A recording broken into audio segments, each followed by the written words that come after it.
కృష్ణా జిల్లా బాపులపాడు మండలం కోడూరుపాడు గ్రామంలో పంట పొలాల్లో ట్రాన్స్ఫార్మర్ల విద్యుత్ వైర్లను మోటార్లను గుర్తు తెలియని వ్యక్తులు దొంగలిస్తున్నారు. ఇప్పటికే రైతు పొలాల్లో పలుమార్లు విద్యుత్ వైర్లు దొంగతనాలు జరగడంతో పలువురు రైతులు వీరవల్లి పోలీస్ స్టేషన్ కు ఫిర్యాదు చేశారు. తాజాగా ఒక రైతుకు చెందిన పొలంలో మళ్లీ చోరీ జరగడంతో రైతులు ఆందోళన చెందుతున్నారు. ఇప్పటి వరకు కోడూరుపాడు, శోభనాద్రిపురం పరిసర ప్రాంతాలలోని పంట పొలాల్లో సుమారు 20 మోటార్లకు పైగా చోరీకి గురైనట్లు స్థానికులు చెబుతున్నారు.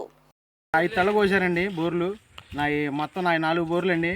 మా తోటలో తగిలేసుకుంటున్నారు, పామాల తోటలో శుభ్రంగా.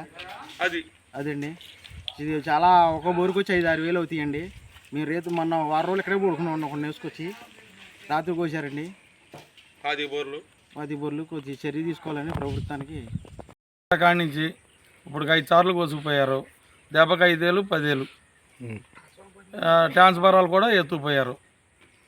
మళ్ళీ ట్రాన్స్ఫార్మర్లు వేసుకున్నాం. ఇది పెద్దగా రైతుకి ఇదే ఇబ్బంది.